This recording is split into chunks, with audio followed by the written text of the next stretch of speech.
Today, we're diving into one of the most fascinating and mysterious figures in ancient mythology, Lilith, said to be the first wife of Adam.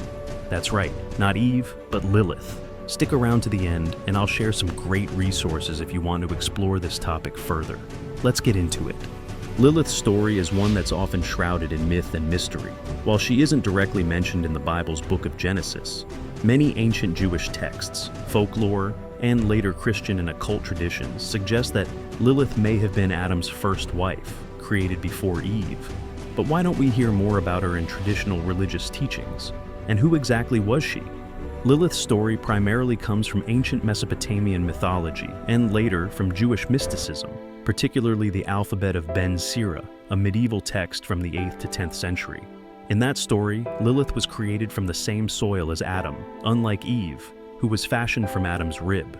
Because of this, Lilith considered herself Adam's equal and refused to be submissive to him. The core of Lilith's conflict with Adam lies in the idea of equality. According to the alphabet of Ben Sira, Lilith refused to lie beneath Adam during intercourse, insisting they were equals. This dispute led Lilith to flee the Garden of Eden. The text says she invoked the name of God, left Eden, and settled by the Red Sea, where she consorted with demons. Meanwhile, Adam complained to God about his partner's absence, and God sent 3 angels, Senoi, Sansanoi, and Samanjaloth, to bring her back. However, Lilith refused, stating that she was destined to harm newborn children, a detail that links her to ancient beliefs about demonology and witchcraft. The angels threatened her, but Lilith remained defiant, cementing her role in folklore as a symbol of rebellion, independence, and in later traditions, a demoness. Lilith's image evolved over time. In earlier Mesopotamian mythology, the figure of Lilitu, from which Lilith may have derived, was a class of night demons. Over time, in Jewish folklore, Lilith became a more complex and darker figure, associated with the seduction of men, the strangling of infants, and as a bringer of disease. Despite this dark portrayal, Lilith has been reclaimed in modern interpretations as a symbol of female autonomy and resistance to patriarchal control.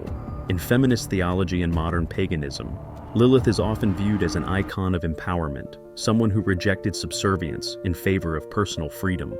So, why doesn't Lilith appear in the canonical Bible, particularly in the book of Genesis? The short answer is that Lilith's story is more of a folkloric addition to Jewish tradition, rather than a biblical one. Her story wasn't included in the Torah or Old Testament, likely because it came from a blend of ancient Mesopotamian myths and later Jewish mysticism. The earliest Hebrew Bible texts, like Genesis, focus instead on Eve as Adam's first companion, created from his rib to symbolize her secondary status. But references to Lilith do pop up in other places. For instance, in the book of Isaiah 34:14, the Hebrew word Lilith appears, often translated as night creature or screech owl. Some scholars believe this could be an early reference to Lilith. Whether you view Lilith as a demoness, a goddess, or a symbol of rebellion, there's no denying that she's a compelling figure with a story that has evolved across cultures and centuries. Her transformation from a dark, sinister figure to one of female empowerment says a lot about the changing nature of myth and society. What do you think about Lilith? Is she a misunderstood villain or a feminist icon? Let me know in the comments below.